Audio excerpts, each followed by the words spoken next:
Good morning dear students. ಈಗಾಗಲೇ ಸಾಮಾಜಿಕ ಸಂಶೋಧನೆಯ ಪ್ರಕಾರಗಳನ್ನು ಅರ್ಥ ಮಾಡಿಕೊಂಡ್ರಿ. ಟೈಪ್ಸ್ ಆಫ್ ಸೋಷಿಯಲ್ ರಿಸರ್ಚ್ ಯಾವ್ಯಾವುದು ಅಂತ. ಇವತ್ತಿನ ಒಂದು ಅವಧಿಯಲ್ಲಿ ಸಾಮಾಜಿಕ ಸಂಶೋಧನೆಯ ವಿಧಾನಗಳನ್ನು ಕುರಿತು ಚರ್ಚೆ ಮಾಡೋಣ. ಸಾಮಾಜಿಕ ಸಂಶೋಧನೆಯ ವಿಧಾನಗಳು, ಮೆಥಡ್ಸ್ ಆಫ್ ಸೋಷಿಯಲ್ ರಿಸರ್ಚ್ ಅಂತ. ಸಾಮಾಜಿಕ ಸಂಶೋಧನೆಯಲ್ಲಿ ನಾವು ಅಪೇಕ್ಷಿಸಿದ ಫಲಿತಾಂಶವನ್ನು ಪಡೆಯಬೇಕಂದ್ರೆ ನಿರ್ದಿಷ್ಟ ಮಾರ್ಗವನ್ನು ಅನುಸರಿಸಬೇಕಾಗತ್ತೆ. ಯಾಕೆ ಅಂದರೆ ಸಂಶೋಧಕ ತನ್ನ ಮನಸ್ಸಿಗೆ ತೋಚಿದ ರೀತಿಯಲ್ಲಿ ಸಂಶೋಧನೆ ಮಾಡೋದ್ರಿಂದ ಹೊಸ ವಿಷಯಗಳನ್ನು ಕಂಡುಹಿಡಿಯಲಿಕ್ಕೆ ಆಗೋದಿಲ್ಲ.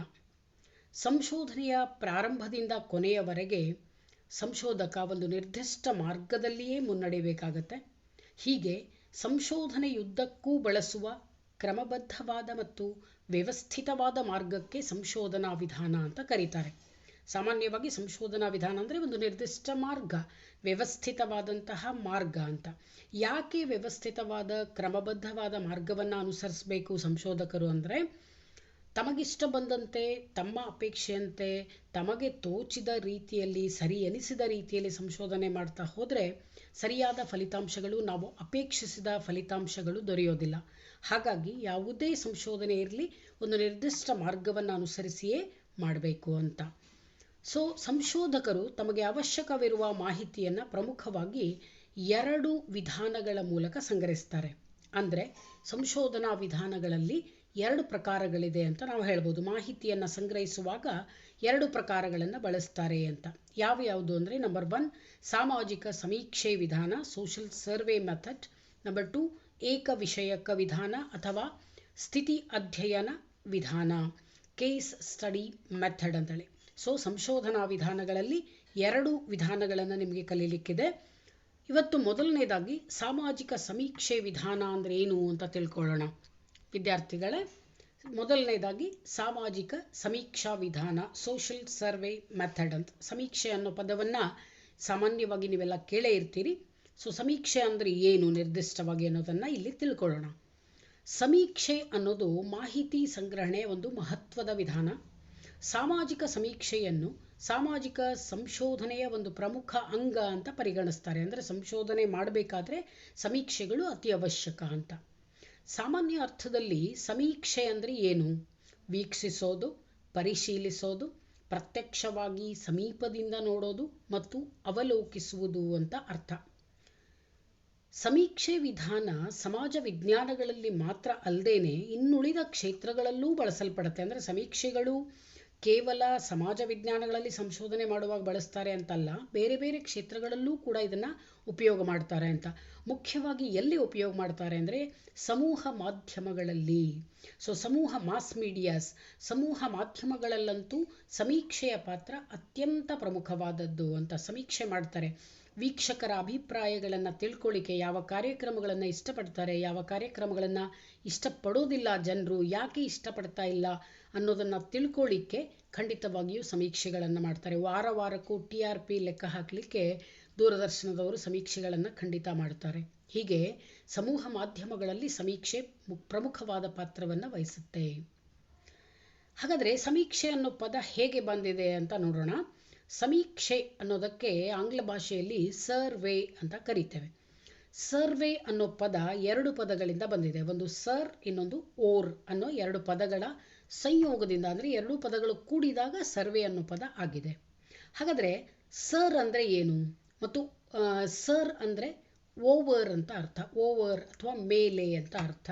ಮತ್ತು ಓರ್ ಅಂದರೆ ಟು ಸಿ, ಟು ಲುಕ್ ಅಂಥೇಳಿ ಅರ್ಥ. ನೋಡು, ವೀಕ್ಷಿಸು ಅಂತ ಅರ್ಥ ಆಗುತ್ತೆ. ಮೇಲೆ ನೋಡು, ಮೇಲೆ ವೀಕ್ಷಿಸು ಅಂತ ಅರ್ಥ ಆಗುತ್ತೆ. ಹಾಗಾದರೆ ಸರ್ವೆ ಅಂದರೆ ಟು ಲುಕ್ ಓವರ್, ಅಂದರೆ ಸಾಮಾಜಿಕ ವಿದ್ಯಮಾನಗಳನ್ನು, ಸ್ಥಿತಿಗತಿಗಳನ್ನು ಅಥವಾ ಸಂಗತಿಗಳನ್ನು, ಸಾಮಾಜಿಕ ಸಂಗತಿಗಳನ್ನು ಕೂಲಂಕುಷವಾಗಿ ನೋಡೋದು ಅಥವಾ ಪರಿಶೀಲಿಸುವುದೇ ಸಾಮಾಜಿಕ ಸಮೀಕ್ಷೆ. ಅಂದರೆ ಇಲ್ಲಿ ಸಮೀಕ್ಷೆ ಅಂದರೆ ಟು ಲುಕ್ ಓವರ್, ಮೇಲೆ ನೋಡೋದು ಅಂದರೆ ಅವಲೋಕಿಸುವುದು, ವೀಕ್ಷಿಸುವುದು ಅಂತ ಅರ್ಥ. ಸಾಮಾಜಿಕ ಸಮೀಕ್ಷೆ ಅಂದ್ರೇನು? ಸಾಮಾಜಿಕ ಸಂಗತಿಗಳನ್ನು, ಸಮಾಜದಲ್ಲಿ ನಡೆಯುವ ವಿದ್ಯಮಾನಗಳು, ಘಟನೆಗಳನ್ನು ಅವಲೋಕಿಸೋದಕ್ಕೆ, ಹಾಗೆ ಕೂಲಂಕುಷವಾಗಿ ಅಂದರೆ ವಿವರವಾಗಿ ಪರಿಶೀಲಿಸೋದಕ್ಕೆ ಸಮೀಕ್ಷೆ ಅಂಥೇಳಿ ಕರೀತಾರೆ. ಸಾಮಾಜಿಕ ಸಮೀಕ್ಷೆಯ ಮೂಲಕ ನಾವು ಏನೇನು ತಿಳ್ಕೊಬಹುದು ಅಂದರೆ ಜನಸಂಖ್ಯೆಯ ಗುಣಲಕ್ಷಣಗಳು, ಸಾಮಾಜಿಕ ಪರಿಸರ, ಸಮುದಾಯದ ಸದಸ್ಯರ ಚಟುವಟಿಕೆಗಳು, ಜನರ ಅಭಿಪ್ರಾಯ ಮತ್ತು ಮನೋಭಾವನೆಗಳನ್ನು ಕುರಿತು ಅಧ್ಯಯನ ಮಾಡಬಹುದು. ಹೀಗೆ ಸಾಮಾಜಿಕ ಸಮೀಕ್ಷೆಯು ಸಮುದಾಯವೊಂದರ ಜೀವನ ಕ್ರಮ ಮತ್ತು ಸಮಸ್ಯೆಗಳ ಬಗ್ಗೆ ಕ್ರಮಬದ್ಧವಾದ ಮಾಹಿತಿಯನ್ನು ಸಂಗ್ರಹಿಸುವ ವಿಧಾನವಾಗಿದೆ. ಸಮಸ್ಯೆಗಳ ಬಗ್ಗೆ ಮತ್ತು ಅಲ್ಲಿ ವಾಸಿಸುವ ಜನರ ಜೀವನದ ಶೈಲಿಯ ಬಗ್ಗೆ ಕ್ರಮಬದ್ಧವಾದ ಮಾಹಿತಿಯನ್ನು ಸಂಗ್ರಹಿಸುವ ವಿಧಾನಕ್ಕೆ ಸಮೀಕ್ಷೆ ಅಂತ ಕರೀತೇವೆ. ಸಮುದಾಯದಲ್ಲಿ ಘಟಿಸುವ ವಿದ್ಯಮಾನಗಳು, ಜನಜೀವನ, ಸಾಮಾಜಿಕ ಪರಿಸರ, ಸಂಘ ಸಂಸ್ಥೆಗಳು ಮೊದಲಾದವುಗಳ ಬಗ್ಗೆಯೂ ಕೂಡ ವಸ್ತುನಿಷ್ಠವಾಗಿ ಅಧ್ಯಯನ ಮಾಡಿ ಮಾಹಿತಿ ಸಂಗ್ರಹಿಸುವುದು ಸಾಮಾಜಿಕ ಸಮೀಕ್ಷೆಯ ವ್ಯಾಪ್ತಿಯಲ್ಲಿ ಬರುತ್ತೆ. ಅಂದರೆ ಸಮೀಕ್ಷೆ ಎಲ್ಲೆಲ್ಲಿ ಮಾಡ್ತಾರೆ ಅಂದರೆ ಸಮುದಾಯದಲ್ಲಿ ಏನಾದರೂ ವಿದ್ಯಮಾನಗಳು ಘಟಿಸಿದರೆ, ಹಾಗೆ ಸಮುದಾಯದ ಜನರ ಜೀವನವನ್ನು ಕುರಿತು, ಅಲ್ಲಿಯ ಸಾಮಾಜಿಕ ಪರಿಸರ, ಅಲ್ಲಿಯ ಸಂಘ ಸಂಸ್ಥೆಗಳು, ಅವು ಮಾಡುವ ಕಾರ್ಯಗಳು, ಇದೆಲ್ಲದರ ಬಗ್ಗೆ ಅರ್ಥ ಮಾಡ್ಕೊಳ್ಬೇಕು. ವಸ್ತುನಿಷ್ಠವಾಗಿ ಅಂದರೆ ಕ್ರಮಬದ್ಧವಾದ, ವ್ಯವಸ್ಥಿತವಾದ, ವಾಸ್ತವಿಕ ಅಧ್ಯಯನವನ್ನು ಮಾಡಬೇಕು ಅಂದರೆ ಅವುಗಳ ಬಗ್ಗೆ ಮಾಹಿತಿಯನ್ನು ಸಂಗ್ರಹಿಸಬೇಕು. ಮಾಹಿತಿಯನ್ನು ಹೇಗೆ ಸಂಗ್ರಹಿಸಬಹುದು?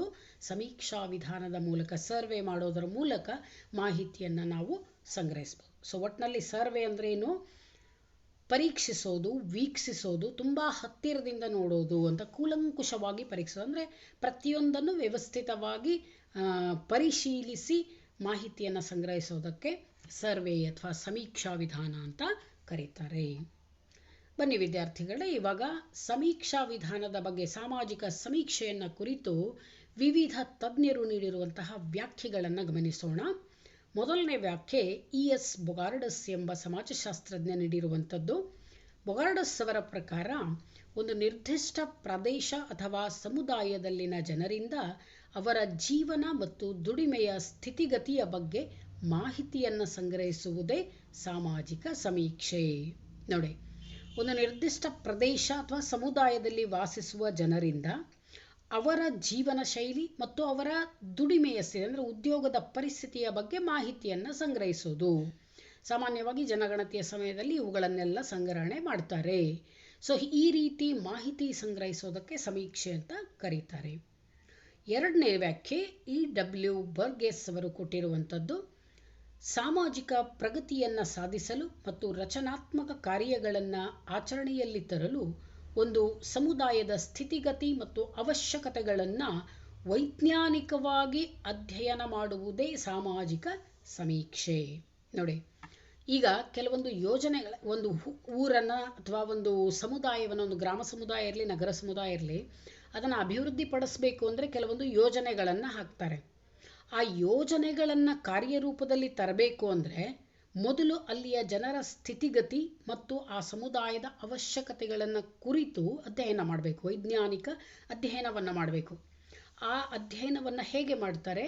ಸಮೀಕ್ಷಾ ವಿಧಾನದ ಮೂಲಕ ಮಾಡ್ತಾರೆ. ಸರ್ವೆ ಮಾಡಿ ಆ ಸಮುದಾಯಕ್ಕೆ ಏನೇನು ಅವಶ್ಯಕತೆ ಇದೆ, ಯಾವ ಯಾವ ಯೋಜನೆಗಳನ್ನು ಇಲ್ಲಿ ಅನುಷ್ಠಾನಗೊಳಿಸಬೇಕು ಅಂತ ಅಧ್ಯಯನ ಮಾಡೋದೇ ಸಮೀಕ್ಷಾ ವಿಧಾನ ಅಂತ ಕರೀತಾರೆ E.W. ಬರ್ಗೆಸ್ ಎಂಬ ತಜ್ಞ. ಇನ್ನು ಡಂಕನ್ ಮಿಚೆಲ್ ಅವರ ಪ್ರಕಾರ ಒಂದು ನಿರ್ದಿಷ್ಟ ಭೌಗೋಳಿಕ, ಸಾಂಸ್ಕೃತಿಕ ಮತ್ತು ಆಡಳಿತಾತ್ಮಕ ಪ್ರದೇಶದಲ್ಲಿ ವಾಸಿಸುತ್ತಿರುವ ಜನರಿಂದ ಸತ್ಯ ಸಂಗತಿಗಳನ್ನು ವ್ಯವಸ್ಥಿತವಾಗಿ ಸಂಗ್ರಹಿಸುವುದೇ ಸಾಮಾಜಿಕ ಸಮೀಕ್ಷೆಯಾಗಿದೆ. ನೋಡಿ, ಡಂಕನ್ ಮಿಚೆಲ್ ಅವರ ಪ್ರಕಾರ ಅಗೇನ್ ಒಂದು ನಿರ್ದಿಷ್ಟ ಭೌಗೋಳಿಕ, ಸಾಂಸ್ಕೃತಿಕ ಮತ್ತು ಆಡಳಿತಾತ್ಮಕ ಪ್ರದೇಶ ಅಂತ ಕರೀತಾರೆ. ಅಂದರೆ ಒಂದು ಸಮುದಾಯ, ಒಂದು ನಿರ್ದಿಷ್ಟ ಸಮುದಾಯ, ಅದು ಗ್ರಾಮ ಸಮುದಾಯ ಇರ್ಬೋದು, ನಗರ ಸಮುದಾಯ ಇರ್ಬೋದು, ಅಲ್ಲಿ ವಾಸಿಸುವ ಜನರಿಂದ ಸತ್ಯ ಸಂಗತಿಗಳನ್ನು, ಅಂದರೆ ಅಲ್ಲಿ ಇರುವಂತಹ ವಾಸ್ತವಿಕ ಸಂಗತಿಗಳನ್ನು ವ್ಯವಸ್ಥಿತವಾಗಿ ಸಂಗ್ರಹಿಸೋದು, ಕ್ರಮಬದ್ಧವಾಗಿ ಮಾಹಿತಿಯನ್ನು ಸಂಗ್ರಹಿಸೋದೇ ಸಾಮಾಜಿಕ ಸಮೀಕ್ಷೆ. ಒಟ್ಟಿನಲ್ಲಿ ಒಂದು ಸಮುದಾಯವನ್ನು ಕುರಿತು, ಸಮುದಾಯದ ಜನರ ಜೀವನ, ಉದ್ಯೋಗ, ಅವರ ಒಂದು ಜೀವನ ಶೈಲಿಯನ್ನು ಕುರಿತು ಮಾಹಿತಿಯನ್ನು ಕ್ರಮಬದ್ಧವಾಗಿ ಸಂಗ್ರಹಿಸೋದಕ್ಕೆ ಸಾಮಾಜಿಕ ಸಮೀಕ್ಷೆ ಅಂತ ಕರೀತಾರೆ. ಸೊ ಇದು ವಿವಿಧ ವ್ಯಾಖ್ಯೆಗಳು, ಸಾಮಾಜಿಕ ಸಮೀಕ್ಷಾ ವಿಧಾನವನ್ನು ಕುರಿತು ಇರುವಂತಹ ವ್ಯಾಖ್ಯೆಗಳು. ಬನ್ನಿ ವಿದ್ಯಾರ್ಥಿಗಳೇ, ಇವಾಗ ಸಾಮಾಜಿಕ ಸಮೀಕ್ಷೆಯ ಗುರಿ ಉದ್ದೇಶಗಳೇನು ಅಂತ ಅರ್ಥ ಮಾಡ್ಕೊಳ್ಳೋಣ. Aims and objectives of social survey.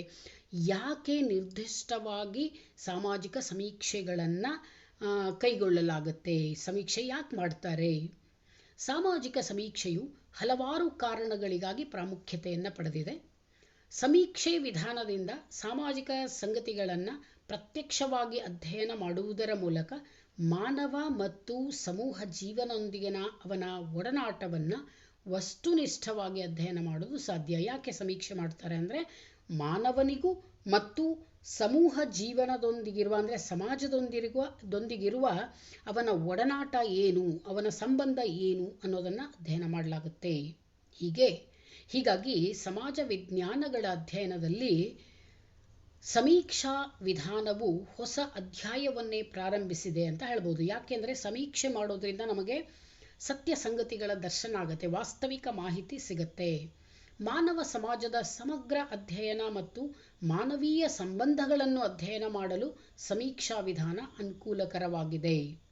ಸಮಾಜಶಾಸ್ತ್ರದ ಮುಖ್ಯ ಉದ್ದೇಶ ಏನು? ಮಾನವ ಸಮಾಜದ ಸಮಗ್ರ ಅಧ್ಯಯನ, ಸಂಪೂರ್ಣ ಅಧ್ಯಯನ. ಈ ರೀತಿಯಾಗಿ ಮಾನವ ಸಮಾಜದ ಬಗ್ಗೆ ಸಂಪೂರ್ಣ ಅಧ್ಯಯನ ಮಾಡಬೇಕು ಅಂದರೆ ಹಲವಾರು ವಿಷಯಗಳನ್ನು ತಿಳ್ಕೊಳ್ಬೇಕು. ಹಲವಾರು ವಿಷಯಗಳ ಮಾಹಿತಿಯನ್ನು ನಾವು ಸಂಗ್ರಹಿಸಬೇಕು ಅಂದರೆ ನಮಗೆ ಸಮೀಕ್ಷಾ ವಿಧಾನಗಳ ಅವಶ್ಯಕತೆ ಇದೆ, ಸಮೀಕ್ಷೆಗಳ ಅವಶ್ಯಕತೆ ಉಂಟು. ಸಾಮಾಜಿಕ ಘಟನೆಗಳನ್ನು ಪ್ರತ್ಯಕ್ಷವಾಗಿ ಅಧ್ಯಯನ ಮಾಡೋದ್ರಿಂದ ನಮ್ಮ ವೈಜ್ಞಾನಿಕ ಜ್ಞಾನ ಹೆಚ್ಚಾಗುತ್ತೆ. ಹಾಗೆಯೇ ಬದಲಾಗುತ್ತಿರುವ ಸಮಾಜದ ಬಗ್ಗೆ ಅಧ್ಯಯನ ಮಾಡಲಿಕ್ಕೆ ಈ ವಿಧಾನ ಸಹಾಯಕಾರಿಯಾಗಿದೆ. ಹೀಗೆ ಸಮೀಕ್ಷಾ ವಿಧಾನವು ಹಲವಾರು ಗುರಿ ಉದ್ದೇಶಗಳನ್ನು ಹೊಂದಿದೆ. ಇಂಥದಕ್ಕೆ ಅಂತ ಹೇಳಲಿಕ್ಕಾಗೋದಿಲ್ಲ, ಹಲವಾರು ಉದ್ದೇಶಗಳಿಗಾಗಿ ಸಮೀಕ್ಷೆಗಳನ್ನು ಮಾಡಲಾಗುತ್ತೆ. ಹಾಗಾದರೆ ಪ್ರಮುಖವಾದ ಗುರಿ ಉದ್ದೇಶಗಳು ಯಾವುದು ಅಂಥೇಳಿ ನಾವು ತಿಳ್ಕೊಳ್ಳೋಣ. ಮೊದಲು ಪಾಯಿಂಟ್ಸ್, ಗುರಿ ಉದ್ದೇಶಗಳು ಯಾವುದು ಅಂತ ಅರ್ಥ ಮಾಡ್ಕೊಳ್ಳೋಣ, ನಂತರ ಒಂದೊಂದಾಗಿ ಚರ್ಚೆ ಮಾಡೋಣ.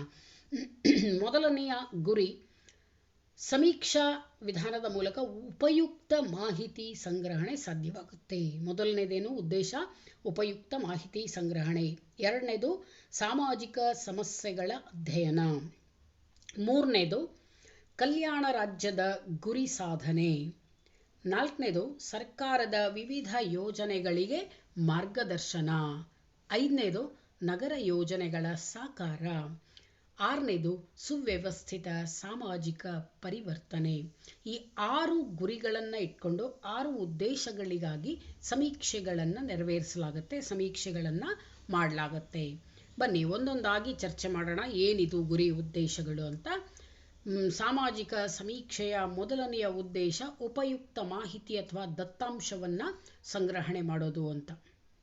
ಯಾವುದರ ಬಗ್ಗೆ ಮಾಹಿತಿಯನ್ನು ಸಂಗ್ರಹಿಸ್ತಾರೆ? ಸಾಮಾನ್ಯವಾಗಿ ನೋಡಿ, ಸಮುದಾಯದ ಜನಜೀವನ, ಸಾಮಾಜಿಕ ವಿದ್ಯಮಾನಗಳು, ಜನರ ಮನೋಭಾವನೆ ಮತ್ತು ಅಭಿರುಚಿಗಳನ್ನು ಕುರಿತು ಮಾಹಿತಿ ಸಂಗ್ರಹಿಸುವುದೇ ಸಾಮಾಜಿಕ ಸಮೀಕ್ಷಾ ವಿಧಾನದ ಮುಖ್ಯ ಗುರಿಯಾಗಿದೆ.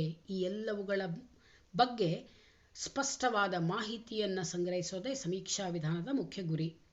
ಒಂದು ಸಮಾಜದ ಶೈಕ್ಷಣಿಕ, ಆರ್ಥಿಕ, ರಾಜಕೀಯ ಮತ್ತು ಸಾಮಾಜಿಕ ವಿಷಯಗಳ ಬಗ್ಗೆ ನಿಖರವಾದ ಮಾಹಿತಿ ಸಂಗ್ರಹಿಸಲು ಈ ಸಮೀಕ್ಷಾ ವಿಧಾನ ನೆರವಾಗುತ್ತದೆ.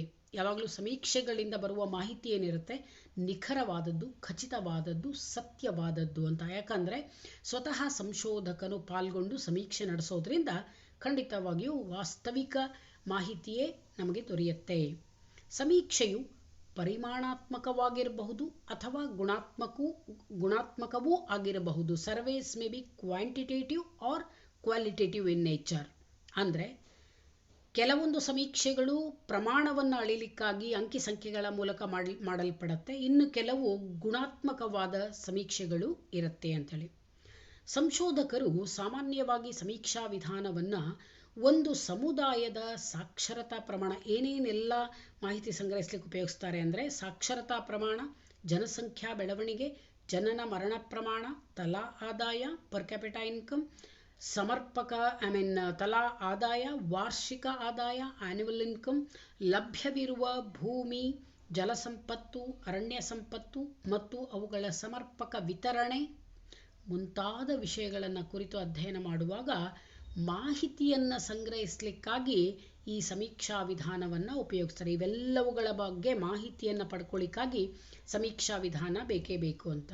ಒಟ್ಟಿನಲ್ಲಿ ಯಾವುದಾದರೊಂದು ವಿಷಯದ ಬಗ್ಗೆ ಉಪಯುಕ್ತವಾದ ಮಾನವನಿಗೆ ಉಪಯೋಗವಾಗುವ ಮಾಹಿತಿಯನ್ನು ಸಂಗ್ರಹಿಸಲಿಕ್ಕೆ ಸಮೀಕ್ಷಾ ವಿಧಾನವು ಅವಶ್ಯಕ.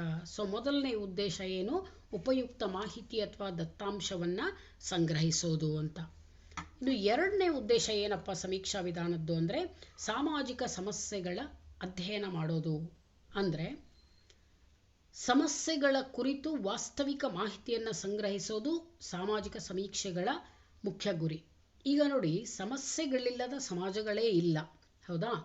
ಹೀಗಾಗಿ ಜಗತ್ತಿನಾದ್ಯಂತ ಇಂದು ಜನರು ಅಸಂಖ್ಯಾತ ಸಾಮಾಜಿಕ ಸಮಸ್ಯೆಗಳನ್ನು ಎದುರಿಸ್ತಾ ಇದ್ದಾರೆ.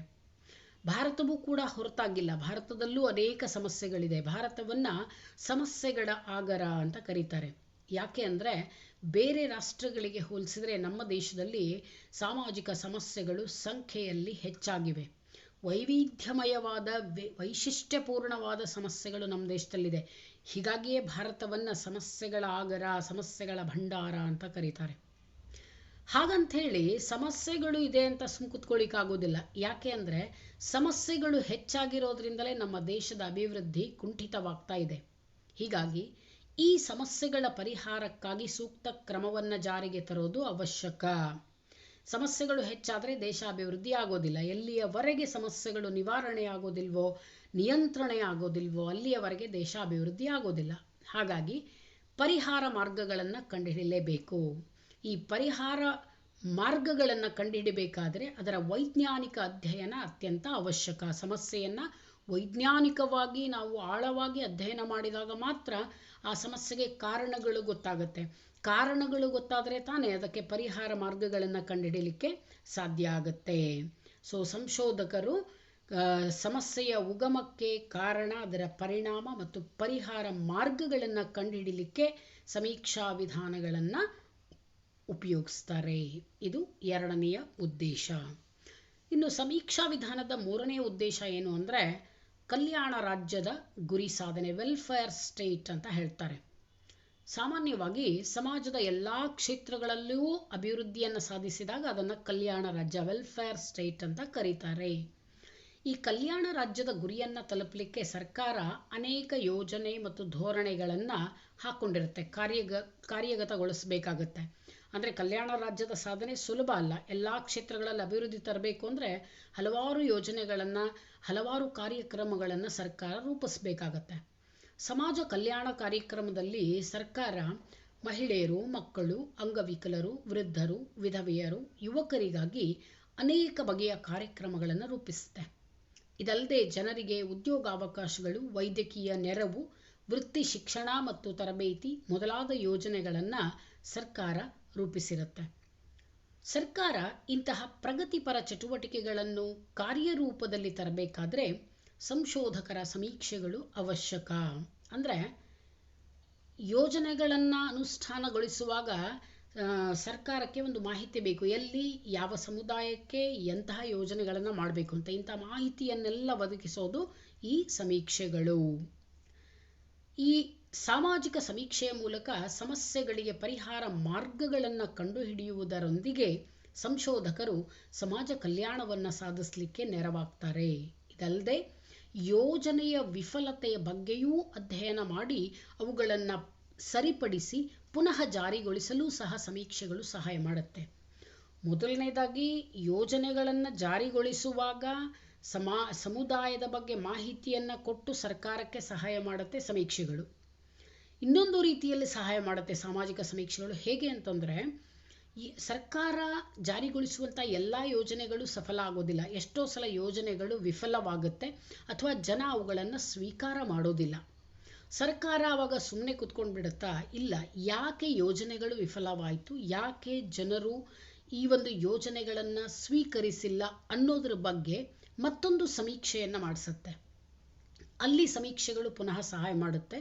ಯಾಕೆ ಯೋಜನೆಗಳು ವಿಫಲವಾದವು ಅಂಥೇಳಿ ಅಧ್ಯಯನ ಮಾಡಿ ಅವುಗಳನ್ನು ಸರಿಪಡಿಸಲಿಕ್ಕೆ ಒಂದು ಮಾರ್ಗಗಳನ್ನು ಕಂಡುಹಿಡಿದು ಪುನಃ ಜಾರಿಗೊಳಿಸುವಾಗ ಸರ್ಕಾರಕ್ಕೆ ಸಹಾಯವನ್ನು ಮಾಡುತ್ತೆ ಈ ಸಾಮಾಜಿಕ ಸಮೀಕ್ಷೆಗಳು.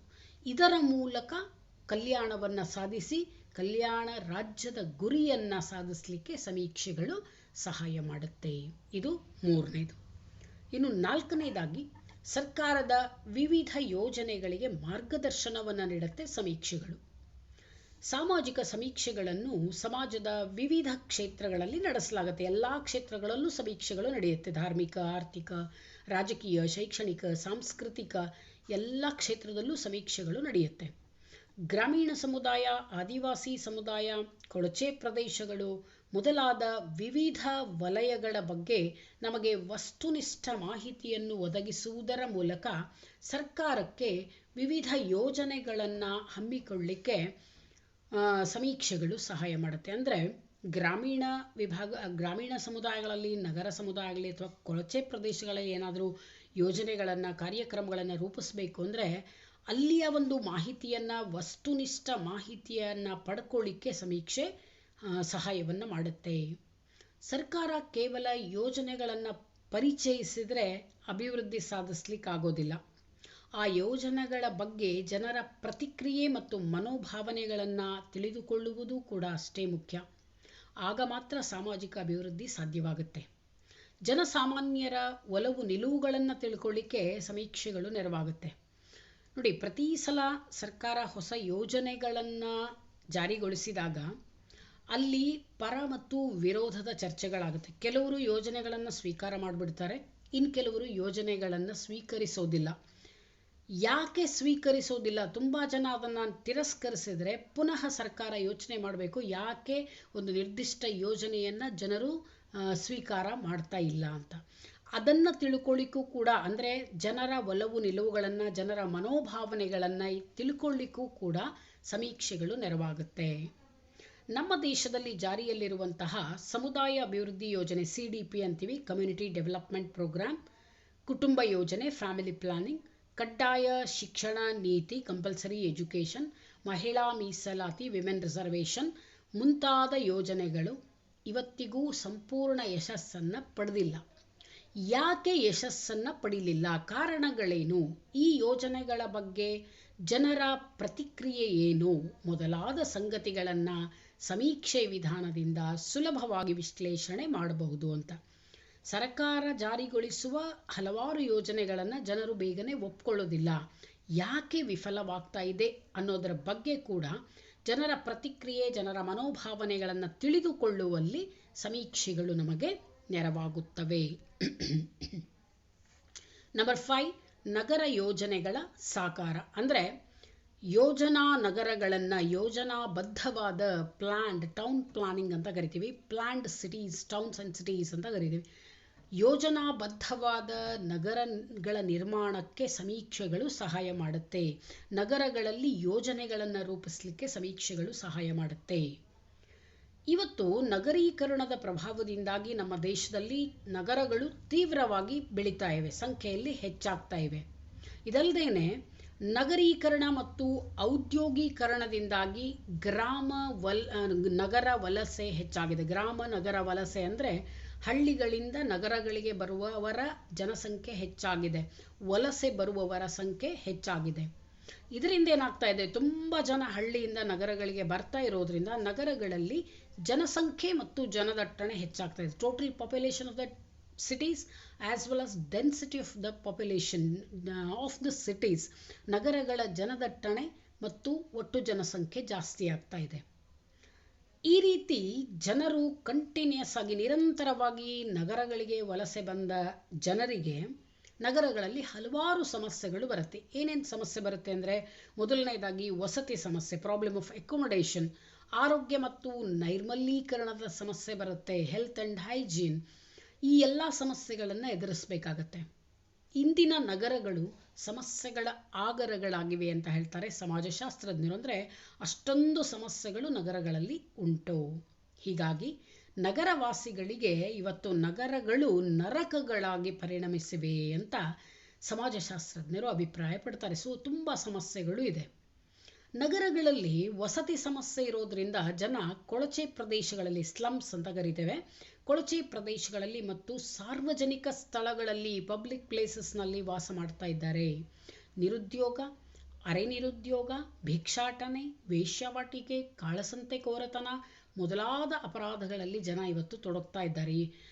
ಅನ್ಎಂಪ್ಲಾಯ್ಮೆಂಟ್ ಜಾಸ್ತಿ ಇದೆ, ಅಂಡರ್ ಎಂಪ್ಲಾಯ್ಮೆಂಟ್ ಇದೆ, ಹಾಗೆಯೇ ಬೆಗರಿ ಪ್ರಾಬ್ಲಮ್ ಇದೆ, ಪ್ರಾಸ್ಟಿಟ್ಯೂಷನ್, ಬ್ಲ್ಯಾಕ್ ಮಾರ್ಕೆಟಿಂಗ್ ಮೊದಲಾದಂತಹ ಸಮಸ್ಯೆಗಳು ಜನರಲ್ಲಿ, ಈ ಅಪರಾಧಗಳು ಜನರಲ್ಲಿ, ನಗರವಾಸಿಗಳಲ್ಲಿ ಹೆಚ್ಚಾಗ್ತಾ ಇವೆ. ಈ ಎಲ್ಲ ವಿಷಯಗಳ ಬಗ್ಗೆ ಮಾಹಿತಿಯನ್ನು ಸಂಗ್ರಹಿಸುವುದು ಸಮೀಕ್ಷೆಗಳಿಂದ ಮಾತ್ರ ಸಾಧ್ಯವಾಗುತ್ತೆ. ಅಂದರೆ ಯಾಕೆ ಸಮಸ್ಯೆಗಳು ಬರ್ತಾ ಇದೆ, ಎಂತೆಂಥ ಸಮಸ್ಯೆಗಳಿದೆ, ಜನರು ಯಾವ ಯಾವ ಅಪರಾಧಿ ಕೃತ್ಯಗಳಲ್ಲಿ ತೊಡಗ್ತಾ ಇದ್ದಾರೆ, ಈ ಎಲ್ಲವುಗಳ ಬಗ್ಗೆ ಮಾಹಿತಿಯನ್ನು ಸಂಗ್ರಹಣೆ ಮಾಡಬೇಕು ಅಂದರೆ ಒನ್ಸ್ ಅಗೈನ್ ಸಮೀಕ್ಷಾ ವಿಧಾನ, ಸಮೀಕ್ಷೆಗಳು ಅತಿ ಅವಶ್ಯಕ. ಈ ಮಾಹಿತಿಯನ್ನು ಆಧರಿಸಿಯೇ ನಗರಗಳ ಬಗ್ಗೆ ಸಮೀಕ್ಷೆ ಮಾಡಿ ಏನು ಮಾಹಿತಿ ಕೊಡ್ತಾರೆ, ಈ ಮಾಹಿತಿಗಳನ್ನು ಆಧರಿಸಿಯೇ ಯೋಜನಾಕಾರರು ನಗರಗಳ ಅಭಿವೃದ್ಧಿಗಾಗಿ ಹಲವಾರು ಯೋಜನೆಗಳನ್ನು ಮತ್ತು ಕಾರ್ಯಕ್ರಮಗಳನ್ನು ರೂಪಿಸ್ತಾರೆ. ಸಮಸ್ಯೆಗಳನ್ನು ಹೇಗೆ ಬಗೆಹರಿಸಬಹುದು ಅನ್ನೋದನ್ನು ಯೋಚನೆ ಮಾಡಿ ಯೋಜನೆಗಳನ್ನು ರೂಪಿಸ್ತಾರೆ ಯೋಜನಾಕಾರರು. ಸೊ ಸಮೀಕ್ಷೆಗಳು ನಗರಗಳ ಯೋಜನೆಗಳಿಗೆ ಒಂದು ಸಹಾಯವನ್ನು ಮಾಡುತ್ತೆ. ಇನ್ನು 6ನೇದಾಗಿ ಸುವ್ಯವಸ್ಥಿತ ಸಾಮಾಜಿಕ ಪರಿವರ್ತನೆಯನ್ನು ತರುವುದು ಸಮೀಕ್ಷೆಗಳ ಮುಖ್ಯ ಉದ್ದೇಶ. ಸುವ್ಯವಸ್ಥಿತ ಸಿಸ್ಟಮ್ಯಾಟಿಕ್ ಸೋಷಿಯಲ್ ಚೇಂಜ್ ಅಂತ ಕರಿತೇವೆ. ಅಂದರೆ ಕೇವಲ ಭೌತಿಕವಾಗಿ ಪರಿವರ್ತನೆ ಆದರೆ ಅದು ಸುವ್ಯವಸ್ಥಿತ ಪರಿವರ್ತನೆ ಆಗೋದಿಲ್ಲ. ವ್ಯಕ್ತಿಗಳ ಮನೋಭಾವನೆಗಳು ಕೂಡ ಬದಲಾಗಬೇಕು. ಜನರ ಮನೋಭಾವನೆಗಳು, ಅಭಿರುಚಿಗಳು, ಆಸಕ್ತಿಗಳು ಕೂಡ ಬದಲಾಗಬೇಕು. ಅಂದಾಗ ಮಾತ್ರ ಸಂಪೂರ್ಣ ಪರಿವರ್ತನೆ ಆಗಲಿಕ್ಕೆ ಸಾಧ್ಯ ಇದೆ ಅಂತ. ದೇಶ ಅಭಿವೃದ್ಧಿ ಹೊಂದಬೇಕಾದ್ರೆ ಇಂತಹ ಸುವ್ಯವಸ್ಥಿತ ಸಾಮಾಜಿಕ ಪರಿವರ್ತನೆಯನ್ನು ತರೋದು ಅವಶ್ಯಕ. ಹೀಗಾಗಿ ಜನರ ಅಜ್ಞಾನ ಮತ್ತು ಅಂಧಾನುಕರಣೆಗಳನ್ನು ನಿವಾರಿಸಿ ಅವರ ಮನೋಭಾವನೆಗಳನ್ನು ಬೆಳೆಸಲಿಕ್ಕೆ ಪ್ರಯತ್ನ ಪಡಬೇಕು, ಪ್ರಗತಿ ಮಾಡಲಿಕ್ಕೆ ಪ್ರಯತ್ನ ಪಡಬೇಕು. ಆಗ ಮಾತ್ರ ದೇಶದ ಪ್ರಗತಿ ಸಾಧ್ಯವಾಗುತ್ತೆ. ಜನರ ನಂಬಿಕೆ ಹಾಗೂ ವಿಚಾರಗಳಲ್ಲಿ ಪರಿವರ್ತನೆಯನ್ನು ತರಬೇಕಾದ್ರೆ ಯಾವ ವಿಧಾನಗಳನ್ನು ಅನುಸರಿಸಬೇಕು, ಹೊಸ ವಿಧಾನಗಳ ಬಗ್ಗೆ ಜನರ ಪ್ರತಿಕ್ರಿಯೆ ಹೇಗಿದೆ, ಸರ್ಕಾರದ ಕೆಲವು ಯೋಜನೆಗಳನ್ನು ಜನರು ವಿರೋಧಿಸಲಿಕ್ಕೆ ಕಾರಣ ಏನು ಮುಂತಾದ ವಿಷಯಗಳ ಬಗ್ಗೆ ತಿಳ್ಕೊಳ್ಳಿಕ್ಕೆ ಒನ್ಸ್ ಅಗೈನ್ ಸಂಶೋಧಕರು ಸಮೀಕ್ಷಾ ವಿಧಾನವನ್ನು ಬಳಸ್ತಾರೆ. ಸಮೀಕ್ಷೆ ಮಾಡುವುದರ ಮೂಲಕ ಜನರ ಆಸಕ್ತಿ, ಅಭಿರುಚಿ, ಮನೋಭಾವನೆಗಳನ್ನು ಅರ್ಥ ಮಾಡ್ಕೊಳ್ತಾರೆ. ಈಗ ಸರ್ಕಾರ ಯೋಜನೆಗಳನ್ನು ಹಾಕಿದ ತಕ್ಷಣ ಸಮಾಜದಲ್ಲಿ ಬದಲಾವಣೆ ಆಗಲಿಕ್ಕೆ ಸಾಧ್ಯ ಇಲ್ಲ. ಅದು ಭೌತಿಕ ಪರಿವರ್ತನೆ ಆಗುತ್ತೆ. ಹೊಸ ಹೊಸ ಯೋಜನೆಗಳನ್ನು ರೂಪಿಸಿ ಆ ಯೋಜನೆಗಳನ್ನು ಜನರೇ ಸ್ವೀಕಾರ ಮಾಡದೆ ಹೋದರೆ, ಆ ಯೋಜನೆಗಳನ್ನು ಜನರು ಅನುಷ್ಠಾನಕ್ಕೆ ತರದೇ ಹೋದರೆ ಅಭಿವೃದ್ಧಿ ಆಗಲಿಕ್ಕೆ ಸಾಧ್ಯ ಇಲ್ಲ. ಹಾಗಾಗಿ ಯೋಜನೆಗಳು ಸಾಕಾರಗೊಳ್ಳಬೇಕು ಅಂದರೆ ಜನರ ಮನೋಭಾವನೆ ಬದಲಾಗಬೇಕು. ಜನರ ಮನೋಭಾವನೆಯನ್ನು ಹೇಗೆ ಬದಲಿ ಮಾಡಬೇಕು ಅನ್ನೋದಕ್ಕೂ ಕೂಡ ಒನ್ಸ್ ಅಗೈನ್ ಸಮೀಕ್ಷೆಗಳು ಸಹಾಯವನ್ನು ಮಾಡುತ್ತೆ. ಸೊ ಸುವ್ಯವಸ್ಥಿತ ಸಾಮಾಜಿಕ ಪರಿವರ್ತನೆಯನ್ನು ತರೋದು ಸಮೀಕ್ಷೆಗಳ ಮತ್ತೊಂದು ಮುಖ್ಯ ಉದ್ದೇಶ. ಇವು 6 ಸಾಮಾಜಿಕ ಸಮೀಕ್ಷೆ ವಿಧಾನ ಹೊಂದಿರುವಂತಹ ಗುರಿ ಮತ್ತು ಉದ್ದೇಶಗಳು. ಸೊ ಹೀಗೆ ಹಲವಾರು ಉದ್ದೇಶ ಮತ್ತು ಗುರಿಗಳನ್ನು ಹೊಂದಿ ಸಮಾಜದಲ್ಲಿ ವಿವಿಧ ಕ್ಷೇತ್ರದಲ್ಲಿ ಸಮೀಕ್ಷೆಗಳನ್ನು ನಡೆಸಲಾಗುತ್ತೆ. ಈಗ ವಿದ್ಯಾರ್ಥಿಗಳೇ, ಸಮೀಕ್ಷೆಗಳಲ್ಲಿ ಎಷ್ಟು ಪ್ರಕಾರ ಇದೆ, ಎಂತೆಂಥ ಸಮೀಕ್ಷೆಗಳನ್ನು ಮಾಡಬಹುದು, ಸಂಶೋಧಕರು ಯಾವ ಯಾವ ರೀತಿಯ ಸಮೀಕ್ಷೆಗಳನ್ನು ನಡೆಸ್ತಾರೆ ಅಂತ ತಿಳ್ಕೊಳ್ಳೋಣ. ಸಾಮಾಜಿಕ ಸಮೀಕ್ಷೆಯ ಪ್ರಕಾರಗಳು, ಟೈಪ್ಸ್ ಆಫ್ ಸೋಷಿಯಲ್ ಸರ್ವೇಸ್. ಸಾಮಾಜಿಕ ಸಮೀಕ್ಷೆಯು ಒಂದು ಸಮಾಜದ ಜನಜೀವನದ ಬಗೆಗಿನ ನಿಖರವಾದ ಮಾಹಿತಿಯನ್ನು ಸಂಗ್ರಹಿಸುವ ಒಂದು ಸಾಧನ. ಇಷ್ಟೊತ್ತು ಅದನ್ನೇ ಹೇಳ್ಕೊಂಡು ಬಂದಿದ್ದೇವೆ ನಾವು. ಕ್ರಮಬದ್ಧವಾದ ವ್ಯವಸ್ಥಿತವಾದ ಮಾಹಿತಿ ಸಂಗ್ರಹಣೆಗಾಗಿ ಬಳಸುವ ಒಂದು ವಿಧಾನ ಅಂತ. ಸಾಮಾಜಿಕ ಸಮೀಕ್ಷೆ ಕೇವಲ ಒಂದು ರೂಪದಲ್ಲಿರದೆ ಅನೇಕ ಪ್ರಕಾರಗಳಲ್ಲಿ ವಿಂಗಡಿಸಲ್ಪಟ್ಟಿದೆ. ಅಂದರೆ ವಿವಿಧ ಪ್ರಕಾರಗಳಲ್ಲಿ ಸಮೀಕ್ಷೆಗಳನ್ನು ನಡೆಸ್ತಾರೆ. ಹಾಗಾದರೆ ಈ ಸಮೀಕ್ಷೆಗಳನ್ನು ಯಾವುದರ ಆಧಾರದ ಮೇಲೆ ವರ್ಗೀಕರಣ ಮಾಡಿದ್ದಾರೆ, ವಿವಿಧ ಪ್ರಕಾರಗಳಲ್ಲಿ ವಿಂಗಡಿಸಿದ್ದಾರೆ ಅಂದರೆ ಸಮೀಕ್ಷೆಯ ಉದ್ದೇಶ, ಅವಧಿ ಮತ್ತು ಸಮೀಕ್ಷಾ ವಿಷಯದ ವೈಶಾಲ್ಯತೆಯನ್ನು ಗಮನದಲ್ಲಿಟ್ಕೊಂಡು ಸಮೀಕ್ಷೆಯನ್ನು ಅನೇಕ ಪ್ರಕಾರಗಳಲ್ಲಿ ವರ್ಗೀಕರಣ ಮಾಡಿದ್ದಾರೆ. ಸೊ ಆಧಾರ ಅಂಶ ಯಾವುದು ವರ್ಗೀಕರಣಕ್ಕೆ ಅಂದರೆ, ಒಂದನೇದು ಸಮೀಕ್ಷೆಯ ಉದ್ದೇಶ, ಯಾವ ಉದ್ದೇಶಕ್ಕಾಗಿ ಸಮೀಕ್ಷೆಯನ್ನು ಮಾಡಲಾಗ್ತಾ ಇದೆ. ಎರಡನೇದು ಸಮೀಕ್ಷೆಯ ಅವಧಿ ಅಂದರೆ ಸಮಯ, ಅದು ಎಷ್ಟು ತಿಂಗಳುಗಳವರೆಗೆ ಎಷ್ಟು ವರ್ಷಗಳವರೆಗೆ ಸಮೀಕ್ಷೆಯನ್ನು ಮಾಡಲಾಗುತ್ತೆ, ಕಾಲಾವಧಿ. ಮೂರನೇದು ಸಮೀಕ್ಷಾ ವಿಷಯದ ವೈಶಾಲ್ಯತೆ ಅಂದರೆ ಅಧ್ಯಯನ ವಿಷಯ ಎಷ್ಟು ದೊಡ್ಡದಾಗಿದೆ ಅನ್ನೋದು ಮೂರನೇದು. ಈ ಮೂರು ಅಂಶಗಳನ್ನು ಗಮನದಲ್ಲಿಟ್ಕೊಂಡು ಸಮೀಕ್ಷಾ ವಿಧಾನವನ್ನು ಅನೇಕ ಪ್ರಕಾರಗಳಲ್ಲಿ ವರ್ಗೀಕರಣವನ್ನು ಮಾಡಲಾಗುತ್ತೆ. ಈಗ ಬನ್ನಿ ಹಾಗಾದರೆ ಸಾಮಾಜಿಕ ಸಮೀಕ್ಷೆಯ ಮುಖ್ಯ ಪ್ರಕಾರಗಳು ಯಾವ್ಯಾವುದು ಅಂತ ಮೊದಲು ನೋಡೋಣ. ಸಮೀಕ್ಷೆಗಳಲ್ಲಿ ಪ್ರಮುಖವಾಗಿ 6 ಪ್ರಕಾರಗಳಿದೆ. 6 ಪ್ರಕಾರಗಳು ಯಾವುದು ಅಂತ ಹೇಳ್ತೇನೆ ಮೊದಲು, ನಂತರ ಒಂದೊಂದಾಗಿ ಚರ್ಚೆ ಮಾಡೋಣ. ಮೊದಲನೇದಾಗಿ ಪ್ರಾಥಮಿಕ ಮತ್ತು ಮಾಧ್ಯಮಿಕ ಸಮೀಕ್ಷೆಗಳು, ಪ್ರೈಮರಿ ಆ್ಯಂಡ್ ಸೆಕೆಂಡರಿ ಸರ್ವೇಸ್. ಎರಡನೇದಾಗಿ ಸರ್ಕಾರಿ ಮತ್ತು ಖಾಸಗಿ ಸಮೀಕ್ಷೆಗಳು, ಗವರ್ಮೆಂಟ್ ಆ್ಯಂಡ್ ಪ್ರೈವೇಟ್ ಸರ್ವೇಸ್. ಮೂರನೇದಾಗಿ ಪ್ರತ್ಯಕ್ಷ ಮತ್ತು ಪರೋಕ್ಷ ಸಮೀಕ್ಷೆಗಳು, ಡೈರೆಕ್ಟ್ ಆ್ಯಂಡ್ ಇಂಡೈರೆಕ್ಟ್ ಸರ್ವೇಸ್. ನಾಲ್ಕನೇದಾಗಿ ಜನಗಣತಿ ಸಮೀಕ್ಷೆ ಮತ್ತು ನಮೂನೆ ಅಥವಾ ಮಾದರಿ, ಸೆನ್ಸಸ್ ಸರ್ವೆ ಆ್ಯಂಡ್ ಸ್ಯಾಂಪ್ಲಿಂಗ್. ಐದನೇದಾಗಿ ನಿರಂತರ ಮತ್ತು ತಾತ್ಕಾಲಿಕ ಸಮೀಕ್ಷೆ, continuous and temporary surveys. Last but not the least one, very important one, ಅಗ್ರ ಸಮೀಕ್ಷೆ, ಪೈಲಟ್ ಸರ್ವೆ ಅಂತ ಕರೀತಾರೆ. ಈಗ ಬನ್ನಿ ಒಂದೊಂದಾಗಿ ಈ ಸಮೀಕ್ಷೆಗಳನ್ನು ಎಲ್ಲಿ ಮಾಡ್ತಾರೆ, ಯಾಕೆ ಮಾಡ್ತಾರೆ, ಹೇಗೆ ಮಾಡ್ತಾರೆ ಅಂತ ಅರ್ಥ ಮಾಡ್ಕೊಳ್ಳೋಣ. ಮೊದಲನೇದು ಪ್ರಾಥಮಿಕ ಮತ್ತು ಮಾಧ್ಯಮಿಕ ಸಮೀಕ್ಷೆಗಳು. ಪ್ರಾಥಮಿಕ ಸಮೀಕ್ಷೆಯಲ್ಲಿ ಸಂಶೋಧಕನು ತನ್ನ ಅಧ್ಯಯನದ ಉದ್ದೇಶಗಳಿಗನುಗುಣವಾಗಿ ಮಾಹಿತಿಯನ್ನು ಸಂಗ್ರಹಿಸ್ತಾನೆ. ಅಂದರೆ ತನ್ನ ಅಧ್ಯಯನಕ್ಕೆ ಎಷ್ಟು ಬೇಕೋ ಅಷ್ಟು ಮಾಹಿತಿಯನ್ನು ಸಂಗ್ರಹಿಸ್ತಾನೆ. ಈ ದೃಷ್ಟಿಯಿಂದ ಪ್ರಾಥಮಿಕ ಸಮೀಕ್ಷೆಗಳು ಹೆಚ್ಚು ನಂಬಲರ್ಹವಾಗಿರುತ್ತೆ ಅಂತ. ಯಾಕೆ ನಂಬಲರ್ಹ, ಯಾಕೆ ವಾಸ್ತವಿಕ ಮಾಹಿತಿ ಅಂತ ಹೇಳ್ಬೋದು ಅಂದರೆ, ಸಾಮಾನ್ಯವಾಗಿ ಸಂಶೋಧಕ ಇಲ್ಲಿ ಸ್ವತಃ ಭಾಗಿಯಾಗಿ ಮಾಹಿತಿಯನ್ನು ಸಂಗ್ರಹಿಸ್ತಾನೆ. ಅಂದರೆ ಸ್ವತಃ ತಾನೇ ಪಾರ್ಟಿಸಿಪೇಟ್ ಮಾಡಿ ಸ್ವತಃ ಭಾಗಿಯಾಗಿ ಸಮೀಕ್ಷೆಯನ್ನು ಮಾಡ್ತಾನೆ, ಮಾಹಿತಿಯನ್ನು ಸಂಗ್ರಹಿಸ್ತಾನೆ. ಹೀಗಾಗಿ ಇದನ್ನು ನಂಬಲರ್ಹವಾದಂತಹ ಪ್ರಕಾರ ಅಂತ ಕರೀತಾರೆ. ಅಲ್ಲದೆ ಸಮೀಕ್ಷೆ ಮೊದಲ ಬಾರಿಗೆ ನಡೆಯುತ್ತಿದ್ದರೆ ಅದನ್ನು ಪ್ರಾಥಮಿಕ ಸಮೀಕ್ಷೆ, ಪ್ರಥಮ ಬಾರಿಗೆ ನಡೆಯುವ ಸಮೀಕ್ಷೆ ಪ್ರಾಥಮಿಕ ಸಮೀಕ್ಷೆ. ಸೊ ಮೊದಲನೇ ಸಲ ನಡೀತಾ ಇದ್ದರೆ ಪ್ರಾಥಮಿಕ ಸಮೀಕ್ಷೆ ಅಂತಾರೆ. ಎರಡನೇದಾಗಿ ಸಂಶೋಧಕ ನೇರವಾಗಿ ತಾನೇ ಪ್ರತ್ಯಕ್ಷವಾಗಿ ಭಾಗವಹಿಸಿ ಮಾಹಿತಿಯನ್ನು ಸಂಗ್ರಹಿಸಿದರೆ ಪ್ರಾಥಮಿಕ ಸಮೀಕ್ಷೆ ಅಂತಾರೆ. ಸೊ ಪ್ರಾಥಮಿಕ ಸಮೀಕ್ಷೆಯ ಮಾಹಿತಿ ಹೆಚ್ಚು ನಂಬಲರ್ಹವಾಗಿರುತ್ತೆ, ವಾಸ್ತವಿಕವಾಗಿರುತ್ತೆ ಅಂತ ಹೇಳ್ತಾರೆ ಸಮಾಜಶಾಸ್ತ್ರಜ್ಞರು. ಇನ್ನು ಮಾಧ್ಯಮಿಕ ಸಮೀಕ್ಷೆ ಅಂದ್ರೇನು? ಮೊದಲು ನಡೆಸಿದ ಪ್ರಾಥಮಿಕ ಸಮೀಕ್ಷೆಗಳಲ್ಲಿ ಯಾವುದಾದರೂ ವಿಷಯದ ಬಗ್ಗೆ ಮಾಹಿತಿ ಸಂಗ್ರಹಿಸದಿದ್ದಲ್ಲಿ ಮತ್ತೊಂದು ಸಮೀಕ್ಷೆಯನ್ನು ನಡೆಸುವುದರ ಮೂಲಕ ಆ ಮಾಹಿತಿಯನ್ನು ಸಂಗ್ರಹಿಸಲು ಪ್ರಯತ್ನಿಸಲಾಗುತ್ತೆ. ಇಂಥ ಸಮೀಕ್ಷೆಗಳನ್ನು ಮಾಧ್ಯಮಿಕ ಸಮೀಕ್ಷೆಗಳು ಅಂತಾರೆ. ಸೊ ಮೊದಲನೇ ಸಲ ಮಾಡೋದನ್ನು ಪ್ರಾಥಮಿಕ ಸಮೀಕ್ಷೆ ಅಂತಾರೆ. ಮೊದಲನೇ ಸಲ ಕೆಲವೊಂದು ವಿಷಯಗಳನ್ನು ನಾವು ಬಿಟ್ಬಿಟ್ಟಿರ್ತೇವೆ ಅಂದ್ಕೊಳ್ಳೋಣ, ಮರೆತು ಬಿಟ್ಟಿರ್ತೇವೆ ಸಂಗ್ರಹಣೆ ಮಾಡಲಿಕ್ಕೆ. ಅಂತಹ ಸಮಯದಲ್ಲಿ ಪುನಃ ಅದೇ ಕ್ಷೇತ್ರಕ್ಕೆ ಹೋಗಿ ಮಾಹಿತಿಯನ್ನು ಸಂಗ್ರಹಣೆ ಮಾಡಲಿಕ್ಕೆ ಇನ್ನೊಂದು ಸಲ ಏನು ಸಮೀಕ್ಷೆ ಮಾಡ್ತಾರೆ ಅದನ್ನು ಮಾಧ್ಯಮಿಕ ಸಮೀಕ್ಷೆ ಅಂತಾರೆ. ಹೀಗೆ ಈಗಾಗಲೇ ಕೈಗೆತ್ತಿಕೊಂಡಿರುವ ಸಮೀಕ್ಷೆಯನ್ನು ಎರಡನೆಯ ಅಥವಾ ಮೂರನೆಯ ಬಾರಿ ಪುನರ್ ಸಮೀಕ್ಷೆಗಾಗಿ ಕೈಗೆತ್ತಿಕೊಂಡರೆ ಅದನ್ನು ಮಾಧ್ಯಮಿಕ ಸಮೀಕ್ಷೆ ಅಂತ ಕರೀತಾರೆ. ಎರಡನೇ ಸಲ ಮೂರನೇ ಸಲ ಅದೇ ಕ್ಷೇತ್ರಕ್ಕೆ ಹೋಗಿ ಅದೇ ವಿಷಯವನ್ನು ಪುನಃ ಸಮೀಕ್ಷೆ ಮಾಡೋದಕ್ಕೆ ಮಾಧ್ಯಮಿಕ ಸಮೀಕ್ಷೆ ಅಂತಾರೆ. ಇದಲ್ಲದೇನೆ ವಿವಿಧ ಗ್ರಂಥಗಳು, ಸಂಶೋಧನಾ ಲೇಖನಗಳು, ಅಂತರ್ಜಾಲ ಮೊದಲಾದವುಗಳ ಮೂಲಕ ಮಾಹಿತಿ ಸಂಗ್ರಹಿಸಿ ಸಮೀಕ್ಷೆ ಮಾಡೋದನ್ನು ಮಾಧ್ಯಮಿಕ ಸಮೀಕ್ಷೆ ಅಂತಾರೆ. ಮಾಧ್ಯಮಗಳ ಮೂಲಕ ಮಾಹಿತಿಯನ್ನು ಸಂಗ್ರಹಿಸಿ ಸಮೀಕ್ಷೆ ಮಾಡೋದಕ್ಕೆ ಮಾಧ್ಯಮಿಕ ಸಮೀಕ್ಷೆ ಅಂತಾರೆ. ಸೊ ಇದು ಪ್ರಾಥಮಿಕ ಮತ್ತು ಮಾಧ್ಯಮಿಕ ಸಮೀಕ್ಷೆಯ ಬಗ್ಗೆ. ಇನ್ನು ಎರಡನೇ ಪ್ರಕಾರ ಸರ್ಕಾರಿ ಮತ್ತು ಖಾಸಗಿ ಸಮೀಕ್ಷೆಗಳು. ಹೆಸರೇ ಸೂಚಿಸೋ ಹಾಗೆ ಸರ್ಕಾರದಿಂದ ನಡೆಸಿದರೆ ಸರ್ಕಾರಿ, ಇಲ್ಲ ಖಾಸಗಿ ಕ್ಷೇತ್ರಗಳು ನಡೆಸಿದರೆ ಖಾಸಗಿ ಸಮೀಕ್ಷೆ ಅಂತ ಕರೀತಾರೆ. ಸೊ ಮೊದಲನೇದಾಗಿ ಸರ್ಕಾರಿ ಅಥವಾ ಅಧಿಕೃತ ಸಮೀಕ್ಷೆ ಅಂದರೆ ಸರ್ಕಾರಿ ಪ್ರಾಯೋಜಿತ ಸಂಘ ಸಂಸ್ಥೆಗಳು ನಡೆಸುವ ಸಮೀಕ್ಷೆ ಅಂತ. ಸರ್ಕಾರ ಅಥವಾ ಸರ್ಕಾರಿ ಸಂಘ ಸಂಸ್ಥೆಗಳು ಕೆಲವೊಂದು ವಿಷಯಗಳ ಅಧ್ಯಯನಕ್ಕಾಗಿ ಮಾಹಿತಿಯನ್ನು ಸಂಗ್ರಹಿಸಲಿಕ್ಕೆ ನಡೆಸುವ ಸಮೀಕ್ಷೆಗಳನ್ನು ಸರ್ಕಾರಿ ಸಮೀಕ್ಷೆ ಅಂತಾರೆ. ಇಂತಹ ಸಮೀಕ್ಷೆಗಳನ್ನು ನೇರವಾಗಿ ಸರ್ಕಾರವೇ ನಡೆಸೋದ್ರಿಂದ ಇಲ್ಲಿ ಹಣಕಾಸಿನ ತೊಂದರೆ ಇರೋದಿಲ್ಲ. ಅಲ್ಲದೆ ಇಂತಹ ಸಮೀಕ್ಷೆಗಳನ್ನು ತರಬೇತಿ ಪಡೆದ ಜನರಿಂದ ನಡೆಸಲಾಗುತ್ತೆ. ಸರ್ಕಾರ ಕೆಲವು ಸರ್ಕಾರಿ ಸಂಘ ಸಂಸ್ಥೆಗಳ ಮೂಲಕ ಅಥವಾ ಸರ್ಕಾರ ನೇರವಾಗಿ ಕೆಲವು ವ್ಯಕ್ತಿಗಳನ್ನು ನೇಮಿಸಿ ಸಮೀಕ್ಷೆಗಳನ್ನು ಮಾಡಿಸ್ತಾರೆ. ಇಂತಹ ಒಂದು ಸಮೀಕ್ಷೆಗಳನ್ನು ಸರ್ಕಾರಿ ಸಮೀಕ್ಷೆ ಅಂತಾರೆ. ಸರ್ಕಾರ ನೇರವಾಗಿ ಮಾಡಿಸೋದ್ರಿಂದ ಇಲ್ಲಿ ಹಣಕಾಸಿನ ತೊಂದರೆ ಏನೂ ಬರೋದಿಲ್ಲ, ಫೈನಾನ್ಷಿಯಲ್ ಮ್ಯಾಟರ್ ಏನೂ ಬರೋದಿಲ್ಲ.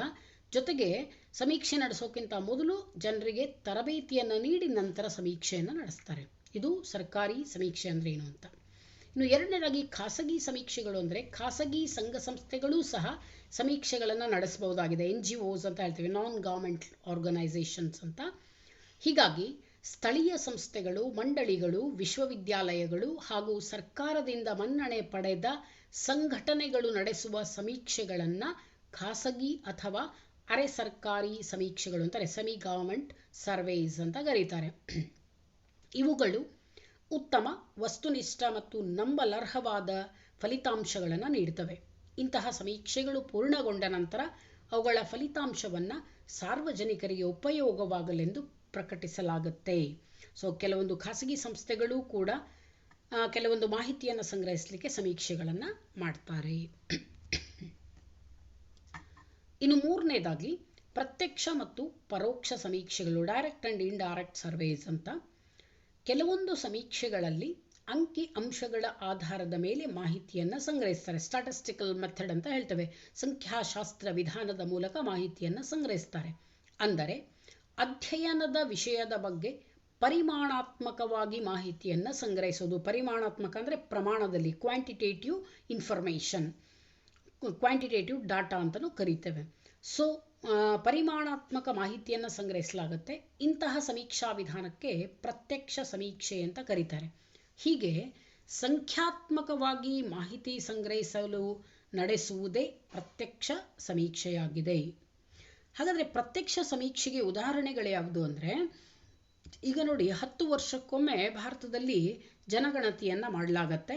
ಆ ಜನಗಣತಿಯ ಸಮಯದಲ್ಲಿ ಜನಸಂಖ್ಯಾ ಬೆಳವಣಿಗೆಯ ಪ್ರಮಾಣವನ್ನು ಅಧ್ಯಯನ ಮಾಡ್ತಾರೆ. ಹಾಗೆ ಕೃಷಿ ಕ್ಷೇತ್ರದಲ್ಲಿ ನಿರುದ್ಯೋಗವನ್ನು ಕುರಿತು, ಉದ್ದಿಮೆಗಳಲ್ಲಿರುವ ಉದ್ಯೋಗಾವಕಾಶಗಳು ಮುಂತಾದ ವಿಷಯಗಳ ಬಗ್ಗೆ ಮಾಹಿತಿಯನ್ನು ಸಂಗ್ರಹಿಸಲಿಕ್ಕೆ ಪ್ರತ್ಯಕ್ಷ ಸಮೀಕ್ಷಾ ವಿಧಾನವನ್ನು ಬಳಸ್ತಾರೆ. ಅಂಕಿ ಸಂಖ್ಯೆಗಳ ಮೂಲಕ ಮಾಹಿತಿಯನ್ನು ಸಂಗ್ರಹಿಸ್ತಾರೆ. ಇನ್ನು ಎರಡನೇದಾಗಿ ಪರೋಕ್ಷ ಸಮೀಕ್ಷೆಯಲ್ಲಿ ಗುಣಾತ್ಮಕ ಅಂಶಗಳಿಗೆ, ಕ್ವಾಲಿಟೇಟಿವ್ ಡಾಟಾ, ಗುಣಾತ್ಮಕ ಅಂಶಗಳಿಗೆ ಹೆಚ್ಚಿನ ಮಹತ್ವ ನೀಡಲಾಗುತ್ತೆ. ಹಾಗಾದರೆ ಪರೋಕ್ಷ ಸಮೀಕ್ಷೆಗೆ ಉದಾಹರಣೆಗಳೇನು ಅಂದರೆ, ಉದಾಹರಣೆಗೆ ದೇಶದ ಸಾಕ್ಷರತಾ ಪ್ರಮಾಣ, ಸಾರ್ವಜನಿಕ ಆರೋಗ್ಯದ ಬಗ್ಗೆ ಅಂಕಿ ಸಂಖ್ಯೆಗಳು, ಹಾಗೆ ಮಹಿಳಾ ಶಿಕ್ಷಣ, ವಿಮೆನ್ ಎಜುಕೇಷನ್, ವರದಕ್ಷಿಣೆ, ಡೌರಿ, ವಧು ದಹನ ಮುಂತಾದ ವಿಷಯಗಳ ಬಗ್ಗೆ ಖಚಿತ ಮಾಹಿತಿ ಸಂಗ್ರಹಿಸೋದು ಸಾಧ್ಯವಾಗೋದಿಲ್ಲ.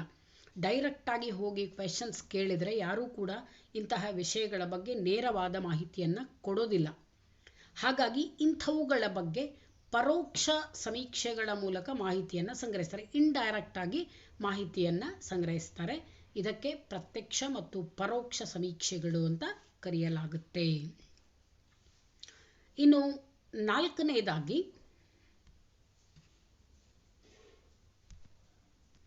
ಜನಗಣತಿ ಸಮೀಕ್ಷೆ ಮತ್ತು ನಮೂನೆ ಅಥವಾ ಮಾದರಿ ಅಂತ ಕರೀತೇವೆ. ಸೆನ್ಸಸ್ ಸರ್ವೆ ಮತ್ತು ಸ್ಯಾಂಪ್ಲಿಂಗ್ ಮೆಥಡ್ ಅಂತ ಕರೀತೇವೆ. ಮೊದಲನೇದಾಗಿ ನೋಡೋಣ, ಜನಗಣತಿ ಸಮೀಕ್ಷೆಯಲ್ಲಿ ಜಗತ್ತಿನ ವಿವಿಧ ರಾಷ್ಟ್ರಗಳನ್ನು ಪ್ರತ್ಯಕ್ಷವಾಗಿ ಅಧ್ಯಯನ ಮಾಡಿ ನಂತರ ಎಲ್ಲ ರಾಷ್ಟ್ರಗಳನ್ನು ಒಂದುಗೂಡಿಸಿ ವಿಶ್ವದ ಜನಸಂಖ್ಯೆಯ ಬಗ್ಗೆ ಒಂದು ನಿರ್ದಿಷ್ಟ ಅಭಿಪ್ರಾಯವನ್ನು ವ್ಯಕ್ತಪಡಿಸಲಾಗುತ್ತೆ.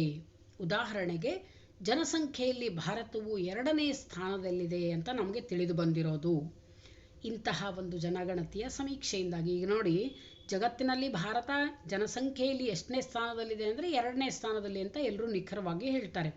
ಹೇಗೆ ಹೇಳಿದ್ವಿ ನಾವು ಅದನ್ನು ಅಂತಂದರೆ, ವಿಶ್ವದ ಜನಸಂಖ್ಯೆಯನ್ನು ಲೆಕ್ಕ ಮಾಡಿದಾಗ ಎಲ್ಲ ದೇಶಗಳ ಒಂದು ಜನಸಂಖ್ಯೆಯನ್ನು ಗಣನೆಗೆ ತಗೊಂಡಾಗ ನಮಗೆ ಗೊತ್ತಾಯಿತು ಭಾರತ 2ನೇ ಸ್ಥಾನದಲ್ಲಿದೆ ಅಂತ. ಇದನ್ನೇ ಜನಗಣತಿ ಸಮೀಕ್ಷೆ ಅಂತ ಕರೀತಾರೆ. ಇಂತಹ ಜನಗಣತಿ ಸಮೀಕ್ಷೆಯಿಂದಾಗಿ ನಾವು ಏನೇನನ್ನು ಕಂಡುಹಿಡಿಯಬಹುದು ಅಂದರೆ, ಒಟ್ಟು ಜನಸಂಖ್ಯೆ, ಜನಸಾಂದ್ರತೆ, ಲಿಂಗಾನುಪಾತ, ಸೆಕ್ಸ್ ರೇಷಿಯೋ, ಸ್ಥಳೀಯ ವಿತರಣೆ, ರೀಜನಲ್ ಡಿಸ್ಟ್ರಿಬ್ಯೂಷನ್ ಆಫ್ ಪಾಪ್ಯುಲೇಷನ್ ಮೊದಲಾದವುಗಳು ಇಂತಹ ಸಮೀಕ್ಷೆಗಳ ಮೂಲಕವೇ ತಿಳಿದುಕೊಳ್ಳಲ್ಪಡುತ್ತವೆ. ಇಂಥವುಗಳೆಲ್ಲ ಬಗ್ಗೆ ನಾವು ಅಧ್ಯಯನ ಮಾಡಬೇಕು ಅಂದರೆ ಜನಗಣತಿ ಸಮೀಕ್ಷೆ ಅವಶ್ಯಕ. 10 ವರ್ಷಕ್ಕೊಮ್ಮೆ ಸೆನ್ಸಸ್ ಮಾಡ್ತಾರೆ, 10 ವರ್ಷಕ್ಕೊಮ್ಮೆ ಅಂಕಿ ಸಂಖ್ಯೆಗಳನ್ನು ಬಿಡುಗಡೆ ಮಾಡ್ತಾರೆ.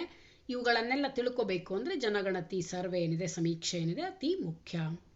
ಇನ್ನು ನಮೂನೆ ಅಂದರೆ ಏನು? ನಮೂನೆ ಅಥವಾ ಮಾದರಿ ಸಮೀಕ್ಷೆಯಲ್ಲಿ ಕೆಲವೊಂದು ರಾಷ್ಟ್ರಗಳನ್ನು ಪ್ರಾತಿನಿಧಿಕ ಘಟಕಗಳು, ರೆಪ್ರೆಸೆಂಟೇಟಿವ್ ಯೂನಿಟ್ಸ್ ಅಂತ ಕರೀತಾರೆ, ಪ್ರಾತಿನಿಧಿಕ ಘಟಕಗಳೆಂದು ಆಯ್ಕೆ ಮಾಡಿ ಅವುಗಳನ್ನು ಮಾದರಿಗಳು ಅಂತ ಪರಿಗಣಿಸಲಾಗುತ್ತೆ. ಈ ಮಾದರಿಗಳಿಂದಲೇ ಸಾಮೂಹಿಕ ಅಭಿಪ್ರಾಯವನ್ನು ಹೊಂದಲಾಗುತ್ತೆ. ಅಧ್ಯಯನ ಕ್ಷೇತ್ರವು ವಿಶಾಲವಾಗಿದ್ದಾಗ ಮಾಹಿತಿ ಸಂಗ್ರಹಣೆಗೆ ಅನುಕೂಲವಾಗುವ ಸಲುವಾಗಿ ಇಂತಹ ನಮೂನೆ ಸಮೀಕ್ಷೆಗಳನ್ನು ಅನುಸರಿಸಲಾಗುತ್ತೆ. ಸೊ ನಮೂನೆಗಳು ಅಂದರೆ ಸ್ಯಾಂಪಲ್ ಅಂತಂದರೆ ಏನು? ಒಂದು ಚಿಕ್ಕ ಮಾದರಿಯನ್ನು ಇಟ್ಕೊಂಡು ಅಧ್ಯಯನ ಮಾಡೋದು ಅಂತ. ಚಿಕ್ಕ ಮಾದರಿಯನ್ನು ಯಾಕೆ ಇಟ್ಕೊಳ್ತಾರೆ ಅಂದರೆ, ಎಂತಹ ಸಂದರ್ಭಗಳಲ್ಲಿ ಇಟ್ಕೊಳ್ತಾರೆ ಅಂದರೆ, ಅಧ್ಯಯನ ವಿಷಯ ವಿಶಾಲವಾಗಿದ್ದಾಗ, ತುಂಬ ದೊಡ್ಡದಿದ್ದಾಗ ಅಷ್ಟನ್ನೂ ಅಧ್ಯಯನ ಮಾಡಲಿಕ್ಕೆ ಆಗೋದಿಲ್ಲ ಅಂದಾಗ ಮಾದರಿಗಳನ್ನು ಆಯ್ಕೆ ಮಾಡ್ತಾರೆ. ಸಾಮಾನ್ಯವಾಗಿ PhD ವಿದ್ಯಾರ್ಥಿಗಳು ರೆಪ್ರೆಸೆಂಟೇಟಿವ್ಸನ್ನು ರೆಸ್ಪಾಂಡೆಂಟ್ಸ್ ಅಂತ ಕರಿತೇವೆ. ರೆಪ್ರೆಸೆಂಟೇಟಿವ್ ಈ ಸ್ಯಾಂಪ್ಲಿಂಗ್ ಮೆಥಡನ್ನು ಯೂಸ್ ಮಾಡಿಯೇ ಮಾಡ್ತಾರೆ. ಕೆಲವೊಬ್ಬರನ್ನು ಮಾದರಿಯಾಗಿ ಇಟ್ಕೊಂಡು ಅಧ್ಯಯನ ಮಾಡ್ತಾರೆ. ಸೊ